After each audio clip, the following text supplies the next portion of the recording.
Hello friends, आप Mukesh Goyal. I hope कि आप सारे बहुत अच्छे हैं। और फ्रेंड्स, आज हम अपना जो यूजीसी नेट का पेपर 1 है, उसमें जो यूनिट है कम्युनिकेशन की, संप्रेषण की, संचार की, उस यूनिट में से कुछ इम्पोर्टेंट बातें करेंगे। और वो इम्पोर्टेंट बात क्या है, जो क्लासिफिकेशन करते हैं हम कम्युनिकेशन का, संप्रेषण का, विभिन्न स्तरों पे, विभिन्न आधार पे, उसके बारे में बात करेंगे। और यहाँ से एग्जाम्पल से क्वेश्चन बड़ा अच्छा पूछा जाता है, तो चित्त को रिलैक्स करके शांति से चीज़ों को सुनना है। छोटी-छोटी लेकिन ये मोटी बातें जो कॉन्सेप्ट्स को क्लियर करते हुए जाएगी, आपको आराम से शांति से सुनना। कम्युनिकेशन के बारे में तो आप ये बात तो जानते ही हो कि इन्फॉर्मेशन की शेयरिंग होती है, सूचना का आदान-प्रदान होता है, यही कम्युनिकेशन है। लेकिन यहाँ पे भी अगर पूछा जाए कि इंट्रा कम्युनिकेशन क्या होता है, जो अपने आप से सेल्फ जो बात अपने आप से जो बात करता है, वो इंट्रा होता है। इंटर जो अगर डायडिक शब्द यूज़ है तो 2 के बीच हो गया, अगर इंटर में मल्टीएडिक है यानी कि बहुत सारे लोग हैं, तो वो 2 से ज़्यादा लोग आपस में कम्युनिकेशन करते हैं। तो इसी तरह कम्युनिकेशन है, जो संचार है, जो संप्रेषण है, उसका क्लासिफिकेशन किया गया है, वर्गीकरण किया गया है। तो हम बात कर रहे हैं क्लासिफिकेशन के बारे में बात करते हैं, क्लासिफिकेशन ऑफ कम्युनिकेशन, ठीक है ना? क्लासिफिकेशन यानी कि इसका वर्गीकरण कैसे किया गया कम्युनिकेशन का। पहला जैसे वर्गीकरण हम पढ़ते हैं कि रिलेशन के आधार पे किया हुआ है, संबंध के आधार पे। किसके आधार पे? रिलेशन के आधार पे, यानी कि संबंध के आधार पे। कैसे संबंध के आधार पे? जैसे आप हर एक से जो कम्युनिकेशन करते हो, वो on the basis of relationship ही होता है। किसी के साथ आप फॉर्मल कम्युनिकेशन करते हो, किसी के साथ आप इनफॉर्मल कम्युनिकेशन करते हो, यानी कि किसी के साथ आप औपचारिक संप्रेषण करते हो, किसी के साथ अनौपचारिक करते हो। तो यहाँ से आपसे क्वेश्चन पूछा जा सकता है फॉर्मल और इनफॉर्मल से। यहाँ से जो क्वेश्चन पूछा जाता है, वो आपसे एग्जाम्पल से बड़ा अच्छा क्वेश्चन पूछा जाता है, फॉर्मल और इनफॉर्मल कम्युनिकेशन, यानी कि औपचारिक और अनौपचारिक कम्युनिकेशन। फॉर्मल को हिंदी में क्या बोलते हैं? औपचारिक कम्युनिकेशन। और इनफॉर्मल को क्या बोलते हैं? अनौपचारिक कम्युनिकेशन। ठीक है ना फ्रेंड्स? तो ये कम्युनिकेशन हो गया। और इसमें आपसे क्या क्वेश्चन पूछा जाता है कि ऐसा कौन सा कम्युनिकेशन है जिसकी एक प्रॉपर स्ट्रक्चर होगी, प्रॉपर संरचना होगी, फॉर्मल और इनफॉर्मल में। तो आप ध्यान रखना, फॉर्मल की एक प्रॉपर स्ट्रक्चर होती है, क्योंकि ये औपचारिक होता है, औपचारिकता से भरा हुआ होता है। तो ऐसा क्वेश्चन आपसे पूछा जा सकता है कि कौन सा ऐसा कम्युनिकेशन है जो प्रॉपरली एक प्रॉपर स्ट्रक्चर से गुजरता है, तो वो है फॉर्मल कम्युनिकेशन। ठीक है ना? स्ट्रक्चर यानी कि संरचित होता है, उसकी प्रॉपर एक संरचना होती है। ठीक है ना? पूरा रिजिड होता है, ठीक है ना? फ्लेक्सिबिलिटी नहीं होती है इसमें। और इनफॉर्मल में क्या होता है? इसमें फ्लेक्सिबिलिटी अच्छी होती है, इसकी कोई स्ट्रक्चर नहीं होती, और इसको हम ग्रेपवाइन कम्युनिकेशन भी बोलते हैं। क्या बोलते हैं? ग्रेपवाइन कम्युनिकेशन भी बोलते हैं, ठीक है? इसको ग्रेपवाइन कम्युनिकेशन भी इनफॉर्मल या अनौपचारिक को बोला जाता है। जैसे अंगूर के गुच्छे में अंगूर इधर-उधर बढ़ते हैं, वैसे कम्युनिकेशन ऐसे ही हो जाता है, ठीक है ना? तो किसी भी फर्म के लिए, किसी भी ऑर्गेनाइजेशन के लिए आपको ऐसे नाम से ये लग रहा होगा कि इनफॉर्मल कम्युनिकेशन अच्छा नहीं होता। इनफॉर्मल कम्युनिकेशन अच्छा हो सकता है अगर उसको लिमिट मात्रा में यूज़ किया जाए, लेकिन बहुत ज़्यादा यूज़ करोगे तो आपको पता है बहुत ज़्यादा ऐसी चीज़ें हैं, गलत इन्फॉर्मेशन भी शेयर हो जाती है। तो ये अच्छा भी है अगर लिमिट मात्रा में यूज़ किया जाए, क्योंकि एक टाइम का कंजप्शन कम होगा, क्योंकि फॉर्मल में इसको ये सूचना देगा, इसको ये सूचना देगा, तो ये इसमें टाइम का कंजप्शन ज़्यादा हो सकता है, टाइम कंज्यूम। जैसे मान लो आप मैनेजर तक बात पहुँचानी है और कल रखो, पहले ये अपने सीनियर को कहेगा, फिर सीनियर को, फिर यहाँ तक बात जाएगी। तो इसमें टाइम कंज्यूम होता है, जिसकी प्रॉपर संरचना होगी फॉर्मल में। लेकिन इनफॉर्मल में क्या हो, मान लो ये डायरेक्ट जाके बात कह दे, तो टाइम की भी आपको बचत हो जाएगी। लेकिन ऐसा नहीं है कि इनफॉर्मल में कई बार ऐसा हो सकता है कि कई जो गलत बातें हैं वो फैल जाती है, गलत इन्फॉर्मेशन है वो ज़्यादा फैल जाती है, तो ये नुकसान भी है। लेकिन लिमिट में, मात्रा में या सही मात्रा में अगर प्रयोग हो तो अच्छा भी है, ठीक है? तो फॉर्मल और इनफॉर्मल से क्या क्वेश्चन बन सकता है? फॉर्मल से आपसे बेसिक से ये कि ऐसा कौन सा कम्युनिकेशन है जिसकी प्रॉपर स्ट्रक्चर होगी, संरचना होगी, वो है फॉर्मल कम्युनिकेशन। और इनफॉर्मल में कोई प्रॉपर स्ट्रक्चर या संरचना नहीं होती है, इसको ग्रेपवाइन कम्युनिकेशन भी बोलते हैं। ये ध्यान रखना इनफॉर्मल कम्युनिकेशन को, ठीक है ना फ्रेंड्स? ये यूएस से लिया गया है, जब वहाँ पे सिविल वॉर वगैरह की बात हुई थी, तब का ये शब्द वहाँ से लिया गया है। तो इसका हिस्ट्री जानने की ज़रूरत नहीं है, लेकिन इन 2 कांसेप्ट्स को आप अच्छे से कोशिश करना समझने की। तो ये तो क्लासिफिकेशन हो गया on the basis of relationship, कि जिससे आप कम्युनिकेट कर रहे हो उसके साथ आपका रिलेशनशिप कैसा है। दूसरा क्लासिफिकेशन हो सकता है एक्सप्रेशन के आधार पे, कैसे एक्सप्रेस कर रहे हो आप, या फिर मीडिया के आधार पे, माध्यम के आधार पे भी आप कम्युनिकेट करते हो ना, यानी कि किसी के साथ कम्युनिकेशन कर रहे हो, वो किस माध्यम या कैसे एक्सप्रेस कर रहे हो, अपने आप को कैसे एक्सप्रेस करते हो, तो वहाँ पे भी कम्युनिकेशन का क्लासिफिकेशन किया गया है, ठीक है? ये दूसरे आधार पे हम कर रहे हैं, पहले आधार पे रिलेशन के आधार पे कर दिया, दूसरा आपका एक्सप्रेशन कैसे कर रहे हो, मीडिया यानी कि माध्यम कैसा है आपका, कैसे मीडियम है आपका, किस माध्यम से कम्युनिकेट कर रहे हो, इस आधार पे भी हो सकता है। जैसे इस आधार पे हो सकता है रिटन कम्युनिकेशन हो सकता है, कैसा होता है, रिटन कम्युनिकेशन हो सकता है, ओरल कम्युनिकेशन हो सकता है, और एक हो सकता है जेस्चरल। कैसा हो सकता है, जेस्चरल।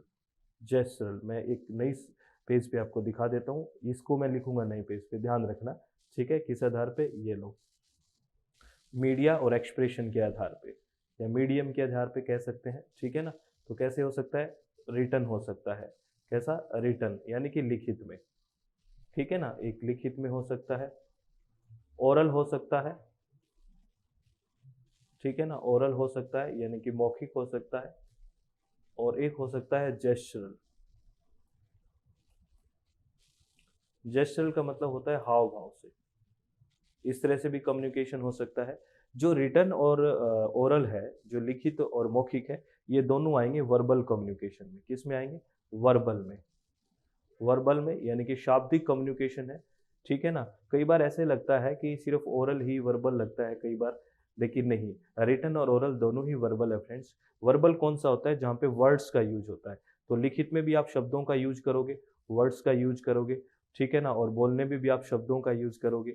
तो जहाँ पे वर्ड्स का यूज होता है वो वर्बल होता है। तो जो ओरल है और रिटन है वो दोनों के दोनों वर्बल में आएंगे, और जो जेस्चरल कम्युनिकेशन है वो नॉन वर्बल है। जेस्चरल कैसा है, नॉन वर्बल कम्युनिकेशन है। नॉन वर्बल, यहाँ पे शब्दों का यूज नहीं होता, हाव भाव से बात होना, ठीक है ना। हाव भाव से कैसे बात होना, जैसे मान लो इशारों में बात करना, इसमें कई सारी टर्म्स होती है जो बहुत इंपॉर्टेंट होती है। जैसे ओक्यूलेसिक्स क्या होता है, यानी कि आंखों ही आंखों में बात करना। हैप्टिक्स क्या होता है, जो टच जो होता है उससे से कम्युनिकेट, मतलब स्टडी ऑफ टचिंग, टचिंग से भी एक सेंस है ना, ठीक है, वो भी है कम्युनिकेशन है। इस तरह के पैरा लैंग्वेज और पैरा लिंग्विस्टिक जैसे शब्द जो हैं वो भी हम इसी में पढ़ते हैं, वो नॉन वर्बल ही होता है।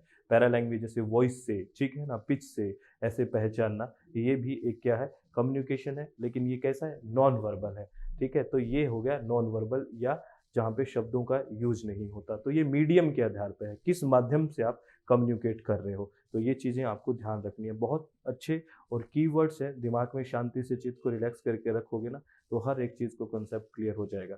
जैसे वर्बल नॉन वर्बल का एक कंसेप्ट निकल गया दिमाग से कि हाँ ये बात थी। जेस्चरल एक नया शब्द हो सकता है, किसी ने नया शब्द सुना हो, इनमें भी एक क्लियर हो गया कि हाव भाव है, ठीक है। और एक हम अगर बात करें, एक हम बात करें डायरेक्शन के आधार पे भी डिवाइड किया गया, ये थर्ड डिवाइड कर रहे हैं हम, थर्ड क्लासिफिकेशन कर रहे हैं डायरेक्शन के आधार पे, डायरेक्शन या फ्लो के आधार पे, यानी कि मैसेज किस दिशा में या कैसे बह रहा है, ठीक है, या कैसे जा रहा है। तो हो सकता है मैसेज है वो अपवर्ड जाए, अपवर्ड यानी कि ऐसे अपवर्ड, ऊपर की ओर, अपवर्ड का मतलब ऊपर की ओर। जैसे मान लो कोई भी सबऑर्डिनेट है, अधीनस्थ है, कोई भी अधीनस्थ है, ठीक है ना, और वो सुपीरियर को कोई मैसेज बोलता है, सुपीरियर, ठीक है ना, सुपीरियर जो श्रेष्ठ है, पोजीशन में हायरार्की में श्रेष्ठ है, ठीक है ना फ्रेंड्स, ठीक है, इससे ज़्यादा सीनियर है। तो अब इसके साथ ये कोई रिक्वेस्ट कर सकता है, ठीक है, ये रिक्वेस्ट कर सकता है या कोई अपना ओपिनियन दे सकता है। इस तरह की बात का कम्युनिकेशन होगा, वो अपवर्ड कम्युनिकेशन होगा, जो अधीनस्थ से सुपीरियर की तरफ जाएगा, जो सब ऑर्डिनेट से, यानी कि इसको सब ऑर्डिनेट से सुपीरियर की तरफ जाएगा।